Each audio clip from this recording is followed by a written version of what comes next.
Petit retour d'expérience sur grosse rupture. En gros, qu'est-ce qui se passe quand on traverse une rupture où on se croyait invincible, entre guillemets, que quand on était dans cette relation, on pensait que cette personne allait devenir la bonne personne, entre guillemets, et qu'elle allait rester pour toujours.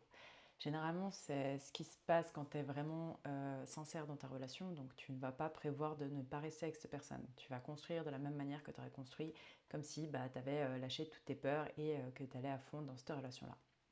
Le problème, c'est que il y a des fois où tu remarques que ben, tu te perds dans cette relation et c'est là aussi où j'avertis et je mets des gros disclaimers sur le fait que l'amour, ça ne suffit pas. Ça fait mal, une rupture, vraiment, ça va au plus profond de notre être parce qu'on le vit comme un deuil.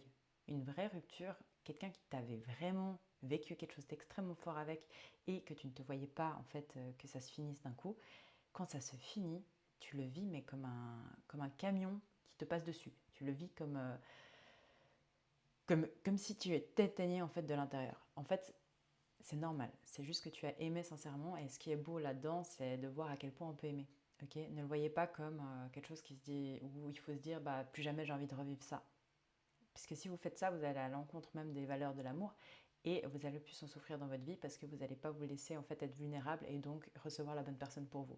Ça veut dire quoi par là? Ça veut dire que peut-être sur votre chemin, bah, vous allez rencontrer 3, 4, 5, 6, 7 personnes avant que ce soit la huitième personne et la huitième personne c'est vraiment la vôtre. Sauf que une inside en tout cas, je veux dire pas plus qu'un conseil, c'est qu'en fait dans un couple il faut une intention. Ça veut dire un purpose en anglais. Pourquoi? Parce que bah, il faut un fil rouge de où vous allez et qu'est-ce que vous voulez construire. Un couple qui n'a pas d'intention et qui n'a pas une compatibilité sur leur vision, qu'est-ce qui va se passer? C'est que ça sera comme un champ. Donc ça peut être le plus beau champ du monde, mais en fait si les deux personnes qui sont dans ce champ n'ont pas envie de construire la même chose, vous allez vous tirer dans les pattes. Ça veut dire quoi? Ça veut dire qu'il y en a un qui va se mettre de son côté à faire son petit truc, l'autre qui va essayer de faire une petite fondation, une petite, je sais pas, un petit truc de béton, et en fait les deux ensemble, vous n'aurez aucune coalition entre les deux. Et c'est ça en fait la compatibilité. Ça veut dire vous mettre deux individus qui n'ont pas le même background, qui ont la même vision et qui ont les mêmes valeurs et qui ont le même style de vie. Pourquoi? Parce qu'en fait, les valeurs, ce sera la fondation de ce que vous allez construire. Okay, sans ces valeurs-là, il y a tout qui s'effondre. Donc si toi, tes valeurs, par exemple, c'est la famille et que tu te mets avec quelqu'un que c'est le travail, à moins que pour lui, c'est famille et entre guillemets, je travaille pour ma famille, et encore, il faut que ça soit un peu en collision, dans le sens que si toi, tu vois que le fait de travailler comme un but en soi et comme une vision de vie et que tu passes 12 heures par jour au boulot tout le temps et que dans ta vision à toi, tu ne te vois pas arrêter parce que tu es workaholic et que tu n'as pas encore compris que tu pouvais faire les choses sereinement et y arriver aussi et que ça allait très bien se passer parce que c'est un marathon, pas un sprint. Je dis pas qu'il ne faut pas travailler, du tout. Je dis faites les choses que vous aimez et faites-les à fond, à 200%. Ne soyez jamais en train de ne vous excusez pas d'être obsessionnel par ce que vous faites, je ne dis pas. Mais par contre, il y a en fait des phases de vie et il faut comprendre, et ça, il faut communiquer ensemble dans ce couple, il faut comprendre où vous allez. Si quelqu'un va travailler énormément pour atteindre le même goal que toi, et que toi, dans le sens, tu vas aussi travailler énormément pour l'atteindre aussi, tant mieux, ok? Vous allez dans la même direction. Mais par contre, si c'est pour passer plus de temps au travail parce que tu veux plus voir ta famille, parce qu'en fait, il y a plein de conversations que tu n'as pas eues, parce que tu n'as pas eu le courage d'avoir ces conversations difficiles, ça, c'est un autre problème, ok? Donc ça, c'est la fuite. Dans un couple sain et durable, on ne prend pas la fuite. Okay, on affronte les conversations difficiles, on va chercher les points qui font mal et on cherche des solutions avec cette personne. Ça veut dire que c'est pour ça que je vous dis au début, soyez sûr que cette personne veut construire avec vous. Il y a beaucoup de couples, il reste 3, 4, 5, 6, 7, 8.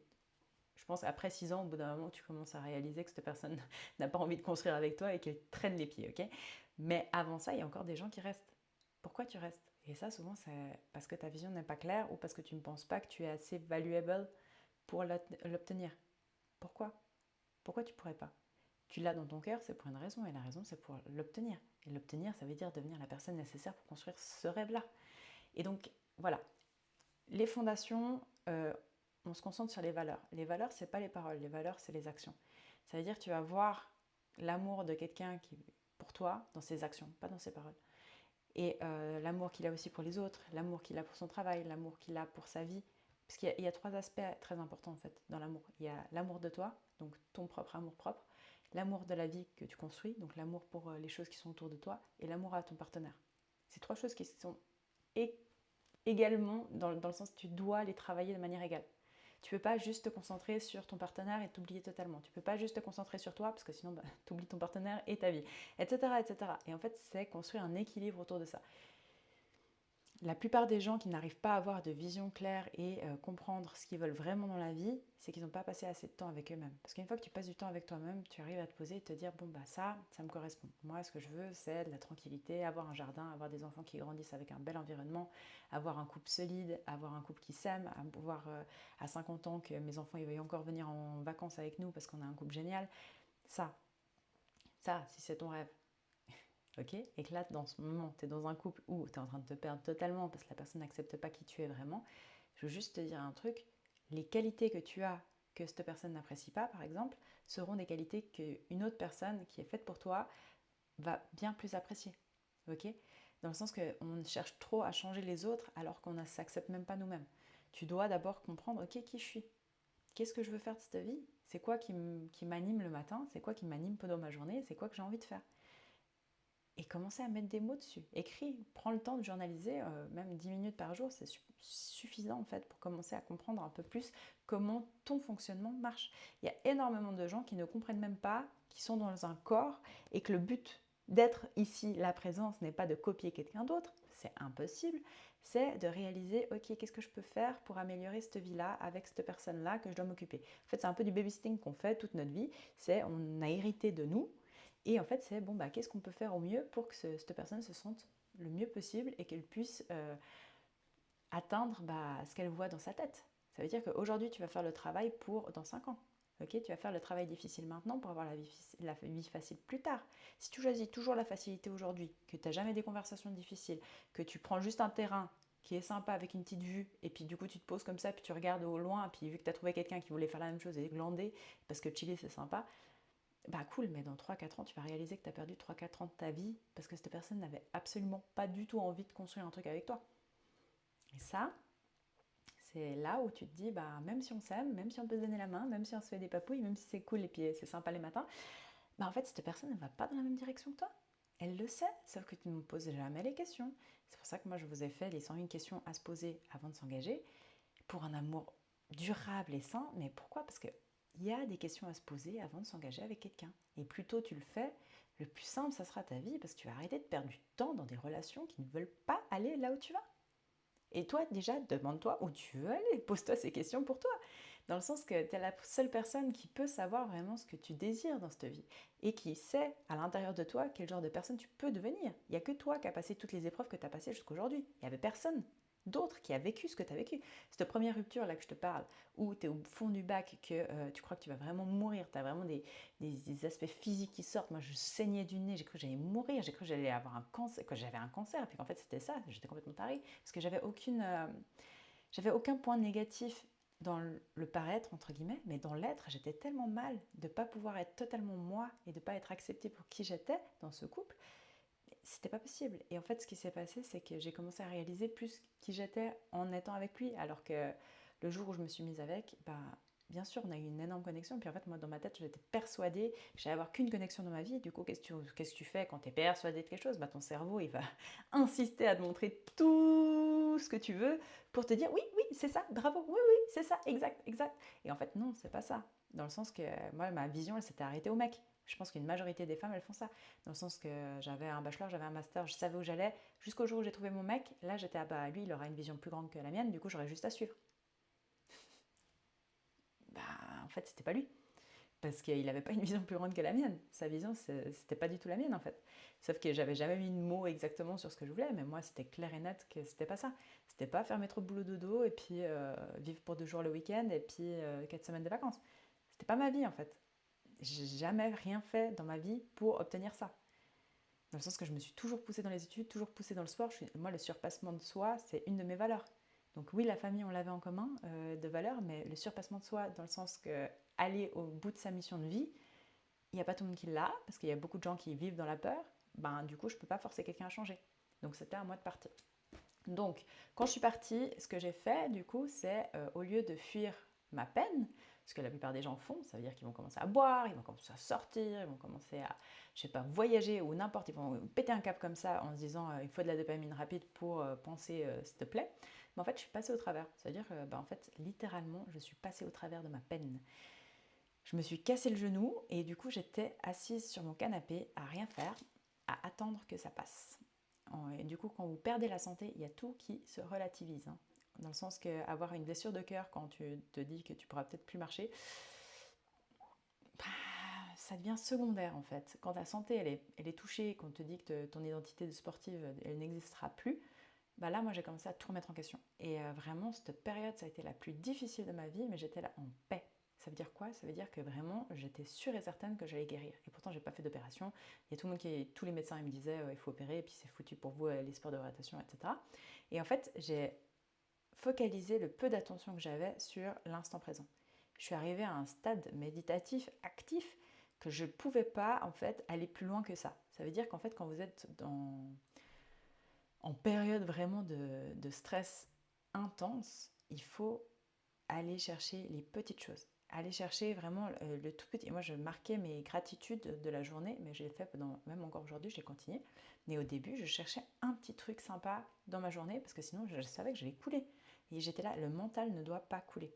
Le corps a coulé, le cœur a coulé, mais alors le mental, ça, c'est pas possible. Il faut que je trouve une activité, il faut que je fasse quelque chose. Et c'est là où j'ai commencé à lire tous les livres sur les finances. C'est là où j'ai commencé à m'intéresser à la bourse. C'est là où j'ai commencé à m'intéresser au cash flow, c'est là où j'ai commencé, etc. Parce que j'étais là, en fait, maintenant que j'ai du temps, que je suis assise, je vais prendre tous les livres possibles et imaginables pour développer cet aspect-là de ma vie.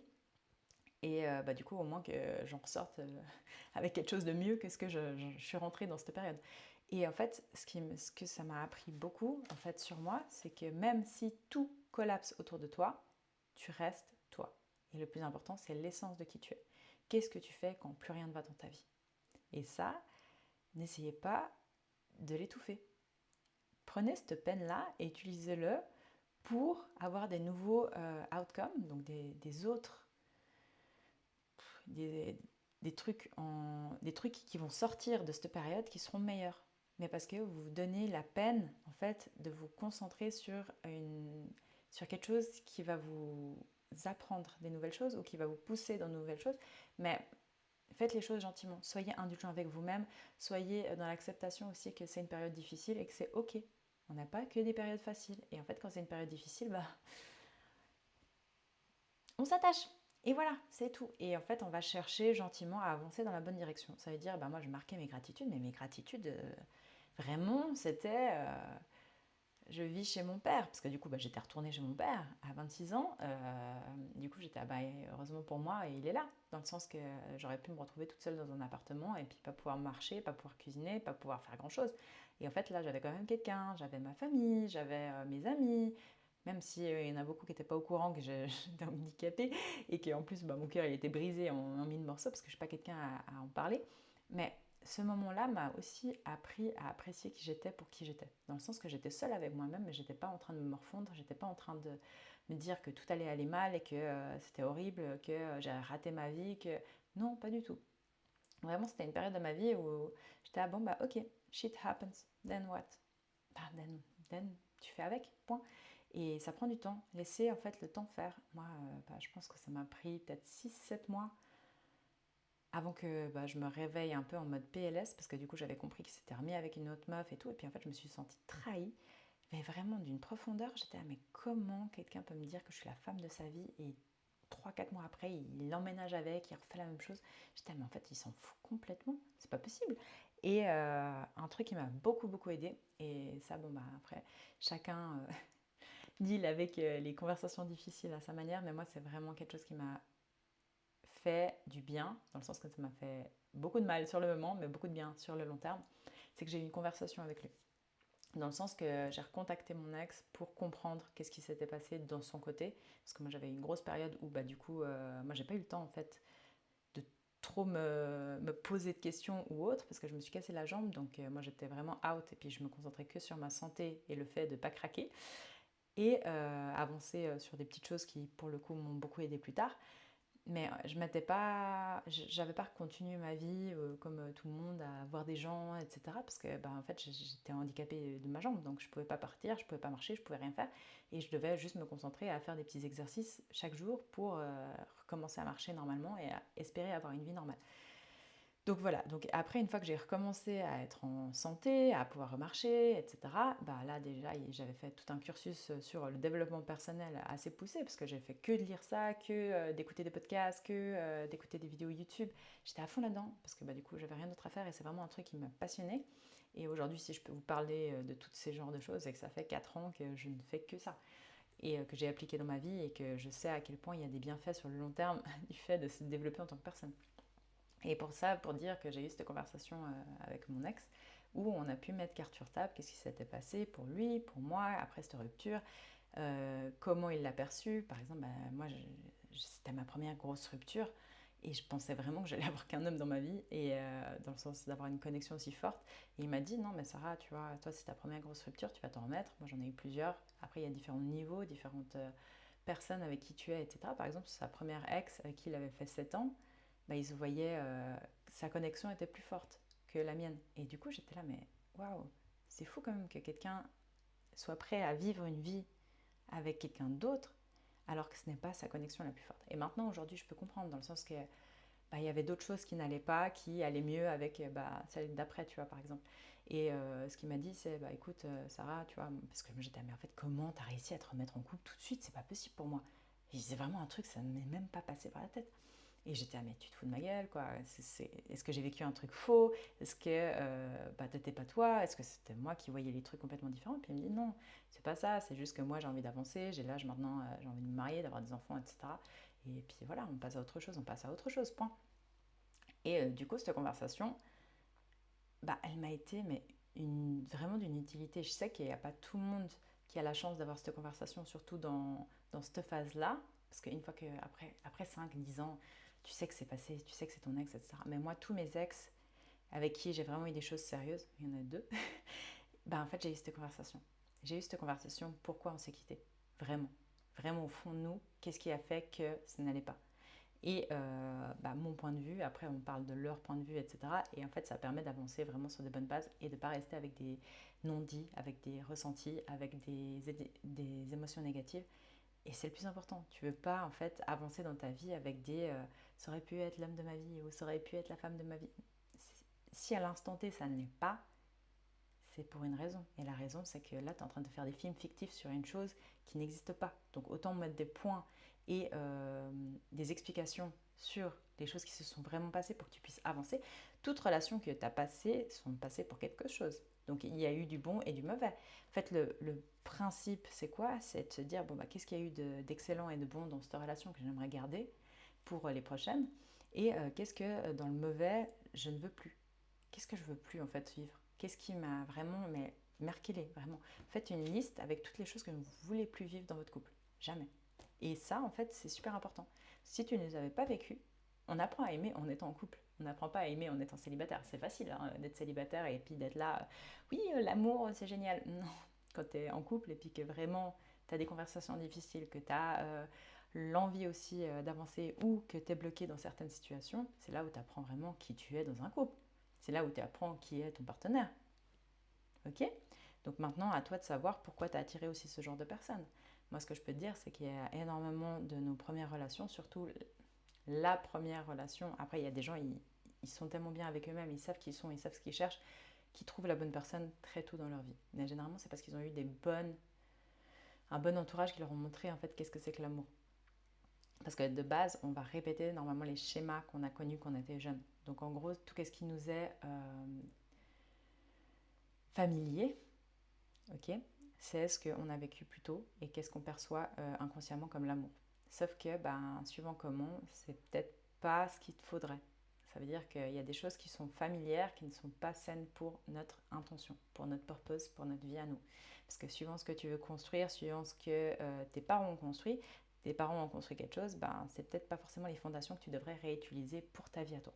Donc voilà, ça c'était ma petite insight sur les heartbroken. Parce que vraiment, je peux dire, c'est n'essayez pas de fuir votre peine. Passez au travers. Vraiment, passez au travers parce que sinon vous allez avoir des énergies négatives en vous que vous allez stagner.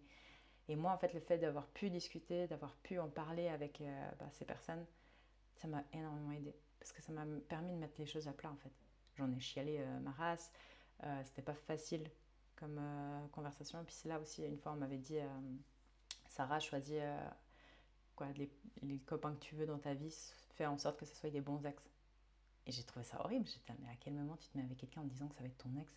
Et aujourd'hui, je peux comprendre. Dans le sens que oui, il y a des choses que dans la vie on ne choisit pas et que malheureusement, ben, il y a des relations que même si c'est tout beau, même si il y a beaucoup d'amour, même si voilà, ben des fois ça casse parce que ben on ne va pas dans la même direction et puis ça sert à rien de tirer deux personnes qui vont d'un côté ou dans un autre alors que ben, le but d'un couple c'est d'avancer ensemble. Et bah là, j'ai vraiment réalisé, effectivement, j'ai de la chance. J'ai vraiment de la chance parce que oui, j'ai un bon ex, dans le sens qu'il prend quand même le temps de mettre à plat niveau communication, il prend le temps de... Après voilà, dans les ex, c'est pas censé devenir tes meilleurs potes ou quoi. Non, pas du tout, c'est bon, une fois que t'as fait, tu fais ton deuil, bah, tu passes outre. Cette personne, elle fait plus partie de ta vie actuelle et ta vie du futur, elle faisait partie de ton passé, c'est une chose à accepter, c'est une chose aussi à passer outre, parce que la personne que tu étais avec cette personne, tu ne le seras plus jamais de ta vie. Et ça, c'est souvent une des choses qui nous fait le plus peur. C'est de se dire, mais est-ce que je vais retrouver quelqu'un avec qui je pourrais être comme ça? Mais en fait, tu vas retrouver quelqu'un avec qui tu pourrais être encore mieux, parce que tu pourrais être encore plus toi. Et je pense que la personne avec qui tu devrais passer ta vie vraiment, c'est une personne avec qui tu peux être entièrement toi et que tu te sentes à la maison. Dans le sens que tu te sens en sécurité et tu te sens comprise. Et signe, c'est genre être vu au travers. Dans le sens que tu as quelqu'un qui est ta même espèce. Tu vas la trouver, mais tant que toi tu ne sais pas de quelle espèce tu es, tu auras tendance à aller avec d'autres personnes qui ne sont pas fondamentalement faites pour toi. Je ne pense pas qu'il y a une personne au monde pour toi, mais par contre tu as un spectre de compatibilité avec moins de personnes. Mais si tes valeurs elles sont profondes et elles sont inscrites en toi et que tu dis non à tout le reste, tu vas rencontrer cette personne de manière plus rapide. Ça veut dire que je pense que ce qui nous empêche de trouver la bonne personne, c'est qu'on passe trop de temps avec celles qui sont mieux, qui ne sont pas exactement ce qu'on voudrait. Et il y a certaines valeurs, en tout cas, que je prône dans un couple qui, pour le coup, devrait durer assez longtemps. C'est la loyauté, le respect, l'amitié, l'amour et l'honnêteté. L'honnêteté, c'est pas facile, mais l'honnêteté, par exemple, c'est dans la communication. C'est arriver à dire les choses qu'on a sur le cœur d'une manière à ce que ça se communique et que l'autre personne puisse aussi comprendre ton point de vue et travailler ensemble. Donc voilà, je te souhaite vraiment de pas juste trouver un beau terrain, mais de trouver une personne avec qui construire quelque chose d'épique et d'incroyable dans cette vie-là. Comprendre aussi qu'un couple, bah non, c'est pas facile tous les jours, c'est sûr et certain. Mais il n'y a rien de plus difficile que de se mettre avec quelqu'un qui n'a pas envie de construire la même chose que toi, parce que tu vas passer ta vie à montrer des plans où la personne va s'énerver et les déchirer. Je le souhaite pas. Dans le sens que si toi, tu as une vision en particulier, il faut y croire. Et il faut comprendre que si elle est dans ton cœur, c'est pour une raison. Et cette raison, c'est généralement que tu dois la réaliser. Pour réaliser et avoir tout ce que tu veux dans ta vie, tu dois devenir la meilleure version de toi-même. La meilleure version de toi-même, ça ne veut pas dire je peux tout avoir, c'est tout bon. Non. La meilleure version de toi-même, c'est la version disciplinée. C'est la version qui est concentrée sur ce qu'elle veut vraiment. C'est cette version-là qui va chercher à s'améliorer toute la journée, quoi, tous les jours. En fait, tu vas essayer de faire un truc en plus pour être meilleur, plus gentil, plus serviable, plus en paix, bah même aimer plus, s'apprécier plus aussi. Ça commence par soi en fait. De l'intérieur, tu vas devoir commencer de là et ensuite ça se verra à l'extérieur de ta vie. Donc voilà, j'espère que ça t'aide. Si oui, n'hésite pas à partager et à t'abonner pour plus. Bisous.